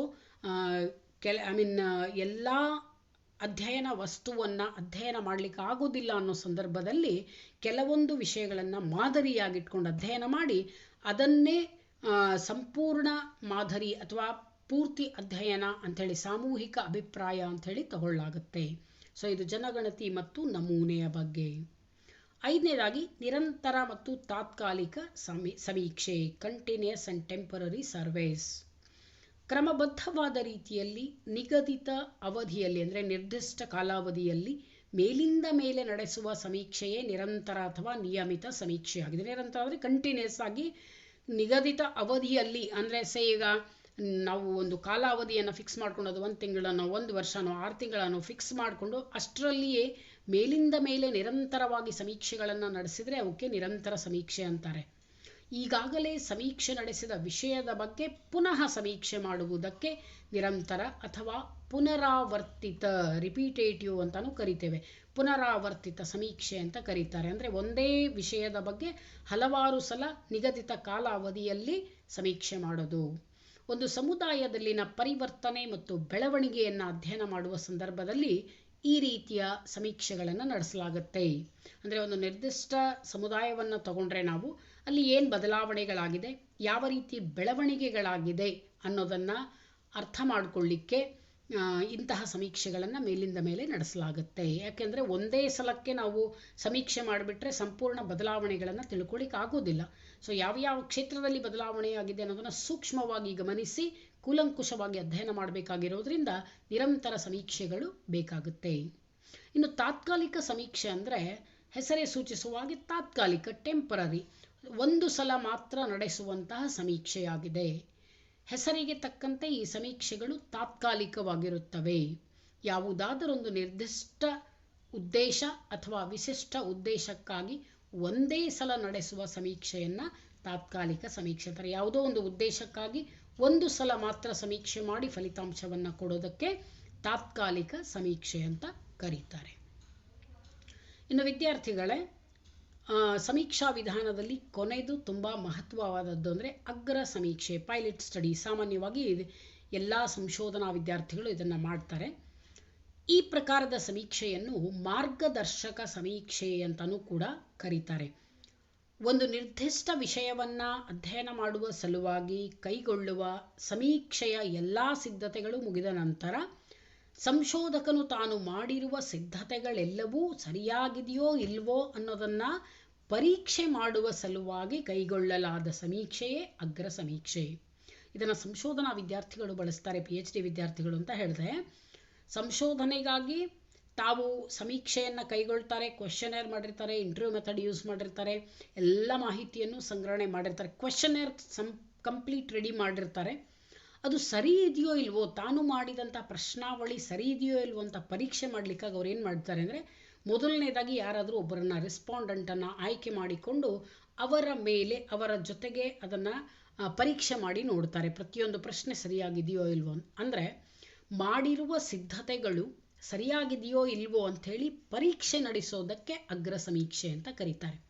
ಈ ರೀತಿಯ ಸಮೀಕ್ಷೆಯು ಪೂರ್ವಭಾವಿ ಪರೀಕ್ಷಾ ಸಮೀಕ್ಷೆಯಾಗಿದೆ. ನೋಡಿ, ಪ್ರಿಪರೇಟರಿ ಎಕ್ಸಾಮ್ ಇದ್ದಂಗೆ ಅಂತ. ಇವಾಗ ಫೈನಲ್ ಎಕ್ಸಾಮ್ಗಿಂತ ಮೊದಲು ಪ್ರಿಪರೇಟರಿ ಎಕ್ಸಾಮ್ಗಳನ್ನು ಮಾಡ್ತಾರೆ. ಅದು SLC ಆಗಲಿ PUC ಆಗಲಿ. ಪೂರ್ವಭಾವಿ ಪರೀಕ್ಷೆ ಅದು ಫೈನಲ್ ಅಂದರೆ ಆ್ಯನ್ಯುವಲ್ ಎಕ್ಸಾಮ್ ಇದ್ದಂಗೇನೆ, ಆದರೆ ಅದನ್ನು ಪೂರ್ವಭಾವಿ ಅಂದರೆ ಎಲ್ಲ ಸಿದ್ಧತೆಗಳು ಆದ ನಂತರ ವಿದ್ಯಾರ್ಥಿಗಳು ಫೈನಲ್ ಎಕ್ಸಾಮನ್ನು ಫೇಸ್ ಮಾಡಲಿಕ್ಕೆ ರೆಡಿ ಆಗಿದ್ದಾರೋ ಇಲ್ವೋ ಅಂತ ಪರೀಕ್ಷೆ ಮಾಡಲಿಕ್ಕೆ ಪೂರ್ವಭಾವಿ ಪರೀಕ್ಷೆಯನ್ನು ಮಾಡ್ತಾರೆ. ಹಾಗಿದ್ದ ಹಾಗೆ ಅಗ್ರ ಸಮೀಕ್ಷೆ ಅಂತ. ಇಂತಹ ಅಗ್ರ ಸಮೀಕ್ಷೆಗಳಿಂದ ಸಂಶೋಧಕನು ತನ್ನ ಸಮೀಕ್ಷಾ ತಯಾರಿಯಲ್ಲಿ ಕಂಡುಬರುವ ದೋಷಗಳನ್ನು ಅಥವಾ ನ್ಯೂನ್ಯತೆಗಳನ್ನು ಸರಿಪಡಿಸ್ಕೊಳ್ಬೋದು. ಯಾಕೆ ಅಗ್ರ ಪರೀಕ್ಷೆ ಮಾಡ್ತಾರೆ ಅಂದರೆ, ಸಿದ್ಧತೆ ಎಲ್ಲ ಮುಗಿದ ನಂತರ ಒಂದ್ಸಲ ಪರೀಕ್ಷೆ ಯಾಕೆ ಮಾಡಿ ನೋಡ್ತಾರೆ ಅಂದರೆ ಏನಾದರೂ ದೋಷಗಳಿದೆಯಾ, ಏನಾದರೂ ತಪ್ಪುಗಳಾಗಿದೆಯಾ, ಏನಾದರೂ ನ್ಯೂನ್ಯತೆಗಳಿದೆಯಾ ಅಂತ ಪರೀಕ್ಷೆ ಮಾಡ್ತಾರೆ. ಒಂದು ವೇಳೆ ಏನಾದರೂ ಸಣ್ಣ ಪುಟ್ಟ ದೋಷಗಳಿದ್ದರೆ ಅವುಗಳನ್ನು ಸರಿಪಡಿಸಿಕೊಳ್ಬಹುದಲ್ಲ ಅಂಥೇಳಿ ಅಗ್ರ ಪರೀಕ್ಷೆಯನ್ನು ಮಾಡ್ತಾರೆ. ಎಲ್ಲ ಸರಿಪಡಿಸಿಕೊಂಡ ನಂತರ ದೋಷಮುಕ್ತವಾದ ತನ್ನ ಸಮೀಕ್ಷಾ ಕಾರ್ಯವನ್ನು ಸಂಶೋಧಕ ಮುಂದುವರಿಸಬಹುದು ಅಂತ. ಅಂದರೆ ಇನ್ನೇನು ದೋಷಗಳಿಲ್ಲ, ಎಲ್ಲ ಸರಿಯಾಗಿದೆ ಅಂತ ಪರೀಕ್ಷೆ ಮಾಡಲಿಕ್ಕೆ ಅಗ್ರ ಸಮೀಕ್ಷೆಯನ್ನು ಮಾಡ್ತಾರೆ. ಅಗ್ರ ಸಮೀಕ್ಷೆ ಮುಗಿದ ನಂತರ ನೇರವಾಗಿ ತನ್ನ ಸಮೀಕ್ಷಾ ಕಾರ್ಯವನ್ನು ಸಂಶೋಧಕ ಮುಂದುವರಿಸಬಹುದು. This is what pilot study, ಅಗ್ರ ಸಮೀಕ್ಷೆ ಅಂತ ಕರೆಯಲಾಗುತ್ತೆ. ಇವು 6 ಸಾಮಾಜಿಕ ಸಮೀಕ್ಷಾ ವಿಧಾನದ ಪ್ರಮುಖ ಪ್ರಕಾರಗಳು. ವಿದ್ಯಾರ್ಥಿಗಳೇ, ಸಮಾಜಶಾಸ್ತ್ರದ ಇನ್ನಷ್ಟು ವಿಡಿಯೋಗಳಿಗಾಗಿ ನನ್ನ ಸೋಷಿಯಲ್ ವೇವ್ಸ್ ಅನ್ನೋ ಯೂಟ್ಯೂಬ್ ಚಾನಲನ್ನು ಫಾಲೋ ಮಾಡಿ, ಸಬ್ಸ್ಕ್ರೈಬ್ ಮಾಡಿ. Thank you.